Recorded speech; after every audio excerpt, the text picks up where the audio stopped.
और इसी बड़ी खबर पर दिल्ली से हमारे साथ संवाददाता मोहम्मद यूसुफ जुड़ रहे हैं दिल्ली कैंट से। आइए सीधे उनका रुख करते हैं। लगातार हम देख रहे हैं कि किस तरीके का प्रयास सरकार की तरफ से किया जा रहा है। यूसुफ, वहां किस तरीके की तैयारी, क्या मॉक ड्रिल हुआ और मॉक ड्रिल में कुछ क्या समस्याएं पाई गई, किस तरीके की तैयारी है कल के एग्जाम के लिए? जी बिल्कुल, मैं इस समय केंद्रीय विद्यालय कैंट के बाहर यहाँ पर खड़ा हूँ। आप तस्वीरों में देख सकते हैं कि केवी जो है वो यहाँ पर दिल्ली छावनी का केवी है। यहाँ पर अभी कुछ ही देर बाद जो है वो टीम यहाँ पर पहुँचेगी और मॉक ड्रिल जो है यहाँ पर किया जाएगा, क्योंकि इसको जो एग्ज़ाम सेंटर यहाँ पर बनाया गया है, यहाँ पे काफ़ी तादाद में कैमरे लगाए गए हैं। साथ के साथ ही यहाँ पर जो जैमर हैं उनका भी यहाँ पर इंस्टॉल किए गए हैं, क्योंकि जिस तरीके से नीट को लेकर के कई बार सवाल जो है खड़े होते रहते हैं, तो तमाम तरीके की जो सुरक्षा व्यवस्था और जो निगरानी है वो यहाँ पर की जाएगी। क्योंकि यहाँ पर जो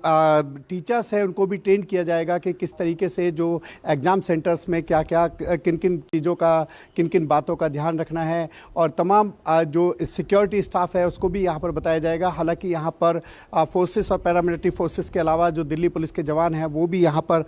तैनात रहेंगे। और साथ ही जो ये पूरा इलाका है जो आप देख रहे हैं कि यहाँ पर जिस वक्त ये एग्ज़ाम होगा तो यहाँ के करीब 100 मीटर के दायरे के अंदर जो है किसी के आने की अनुमति नहीं होगी। और यहाँ पर जो जैमर्स और सीसीटीवी के जरिए निगरानी की जाएगी और जैमर्स यहाँ पर लगाया जाएगा ताकि किसी भी तरीके का कोई नेटवर्क जो है वो यहाँ पर काम न कर सके। पूरी दिल्ली के अंदर करीब 97 यानी कि 97 केंद्र जो है वो बनाए गए हैं, जिनमें लाखों स्टूडेंट जो है वो कल यहाँ पर री नीट के एग्ज़ाम में पार्टिसिपेशन करेंगे। जी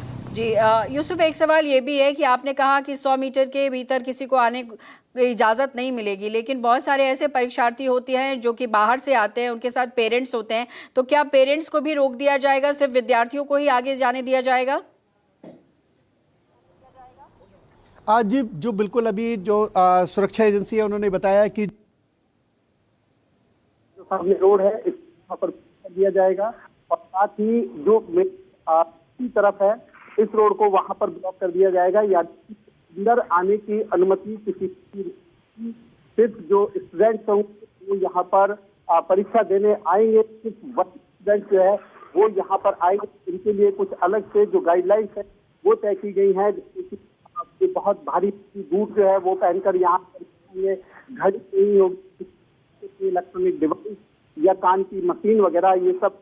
वो इस्तेमाल नहीं कर सकेंगे। जो पेन है वो भी चेक किया जाएगा, यानी कि जो तमाम स्कैनिंग है वो यहाँ पर की जाएगी कि ताकि परीक्षा में किसी तरीके का अवरोध नहीं हो सके, और उनको जो है यहाँ चेक करने के बाद ही भेजा जाएगा। और जो परीक्षा सत्र के अंदर जो है यहाँ से लेकर के और तमाम जब तक वो अपने क्लासरूम तक यानी तो तक जाएंगे, यहाँ पर कई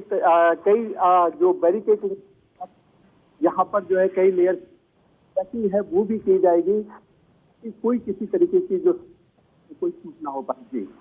बिल्कुल। और ऐसे में यूसुफ, ये भी सवाल उठता है कि देखिए बहुत सारे परीक्षार्थी सुदूर इलाके से भी आते हैं, नियमावली को बदला गया है, 15 मिनट का वक्त जो है वो स्टूडेंट्स को दिया गया है, लेकिन जैसा कि पर्यवेक्षक भी बता रहे थे वहाँ पर कि बहुत सारे चेकिंग्स होती हैं, इन्विजिलेटर के साइन होते हैं, बहुत सारी ऐसी चीज़ें होती हैं जिसमें थोड़ा वक्त लग जाता है। ऐसे में विद्यार्थियों को किस तरीके से बताया गया है, क्या कुछ उनके लिए अलग से कोई एडवाइजरी दी गई है, क्या बाहर कोई बोर्ड पे किसी तरीके का वहां पर जो है इंफॉर्मेशन साझा किया गया है?